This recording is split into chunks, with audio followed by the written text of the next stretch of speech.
គុំមកកាន់កម្មវិធីបង្រៀន Microsoft Word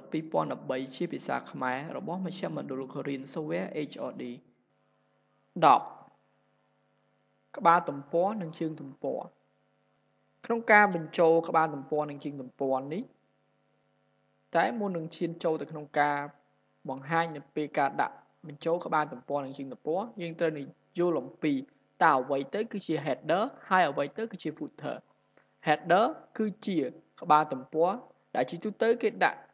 ជាចំណងជើងមេរៀនឬក៏ជាចម្ពោះជាដើមចំណែកឯ footer វិញគឺជាជើងទំព័រដែលជាទូទៅគេដាក់ជាលេខរៀងទំព័រឬក៏ឈ្មោះអ្នកនិពន្ធជាដើមហើយក្នុងការបញ្ចូលក្នុងការចូលទៅកាន់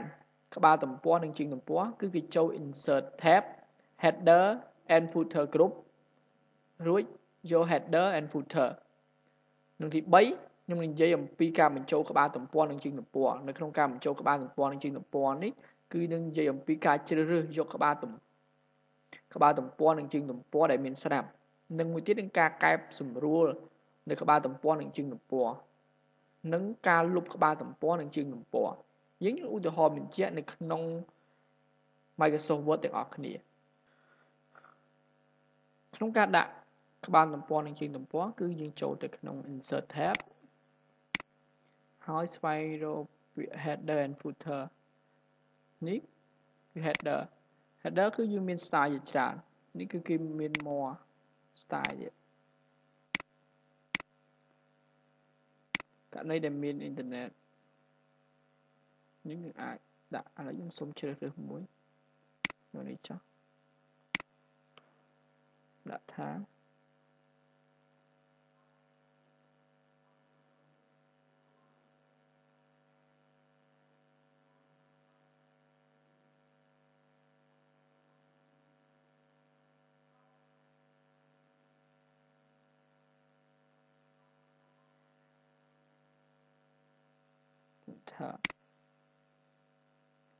អញ្ចឹងពេលណាយើងដាក់ក្បាលទំព័រនិងជើងទំព័រយើងហើយមានថាបើយើងមាន page ច្រើនឥឡូវខ្ញុំដាក់ឲ្យវាមាន page create page ច្រើនហ្នឹងខ្ញុំមានថា page មួយនឹងមានក្បាលទំព័រហ្នឹងដូចគ្នាទាំងអស់ឥឡូវយើងដាក់ចូល insert យើង add នៅ footer ម្ដងឥឡូវខ្ញុំ add នៅ footer នេះចុះ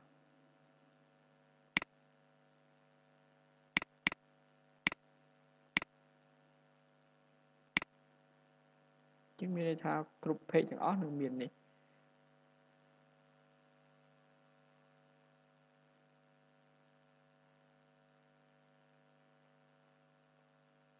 អញ្ចឹងនៅពេលដែលយើង preview វា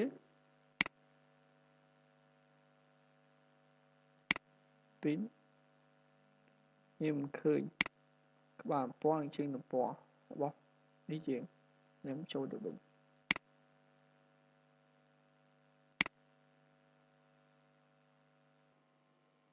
នៅពេលដែលយើងបាន insert នៅក្បាលទំព័រនិងជើងទំព័រយើងក៏អាចកែប្រែវាបានដែរគឺយើង double click លើវាចង់ add ថែមឬការកែប្រែទិន្នន័យអីជាដើម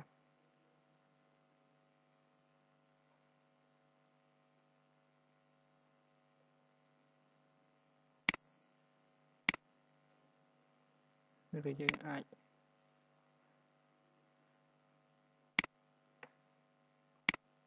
change ទិន្នន័យវា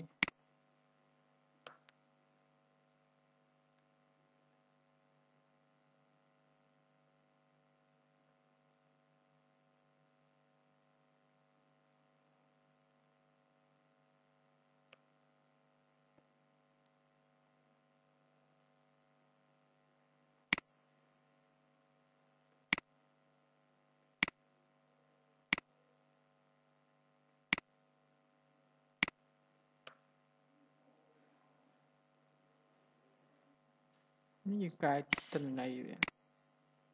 អាចលុបចោលបាន footer ក៏ដូចគ្នា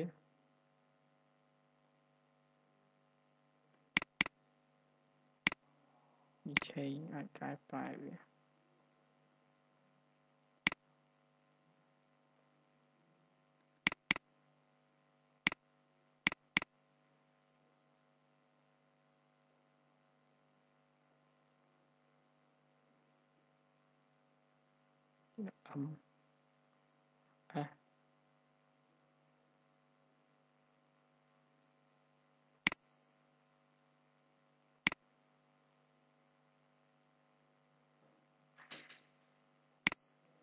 នឹង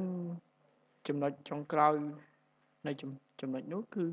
ការលុប footer និង header ចោល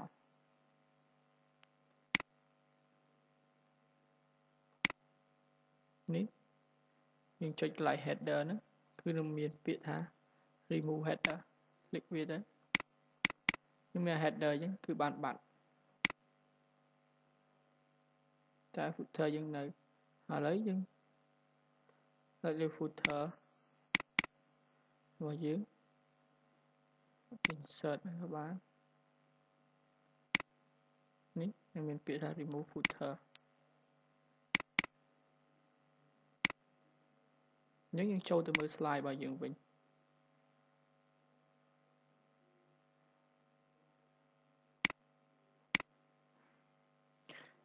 នៅទី4នោះគឺការរចនាក្បាលនិងជើងទំព័រនិងការដាក់លេខរៀងនៅក្បាលទំព័រឬក៏ជើងទំព័រនេះឧទាហរណ៍បញ្ជាក់នៅក្នុង Microsoft Word ទាំងអស់គ្នាខ្ញុំនឹង insert ថ្មីនៅ header របស់យើងហើយខ្ញុំដាក់ថា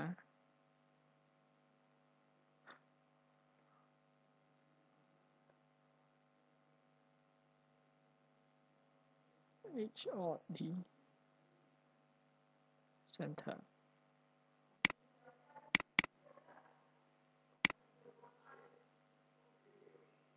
ហ្នឹងមួយទៀតយើង insert footer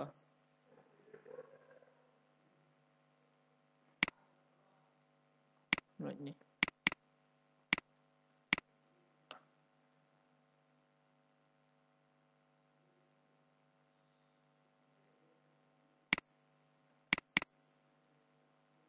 ឥឡូវយើងដាក់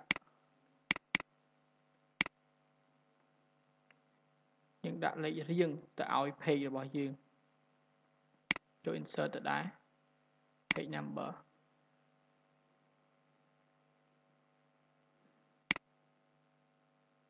នេះគឺនៅលើ header ហើយយើងចង់ដាក់កន្លែង footer យើងដាក់កន្លែងនេះចុះនេះគឺ page number វាមាន the top of the page bottom of the page និង page margin និងមួយទៀត current position ឥឡូវយើងចង់ដាក់នៅខាង bottom នៃ page ចុះនេះមានថាវានឹងក្រោម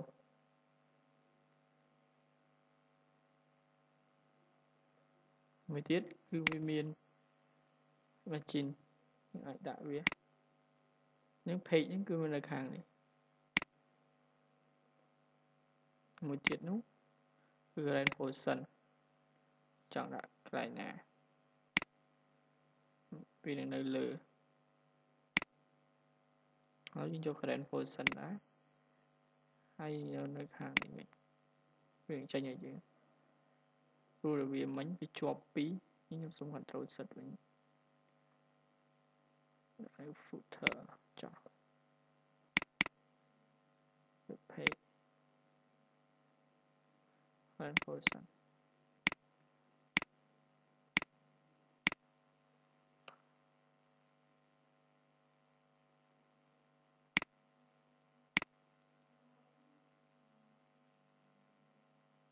វាខ្ញុំបាន add វាច្រើនសូមអរគុណនេះគឺជាសមាជិកក្រុមអ្នកស្រាវជ្រាវនិងក្រុមផលិតវីដេអូមេរៀនបន្ទាប់នេះនឹងបង្ហាញអំពី output preparing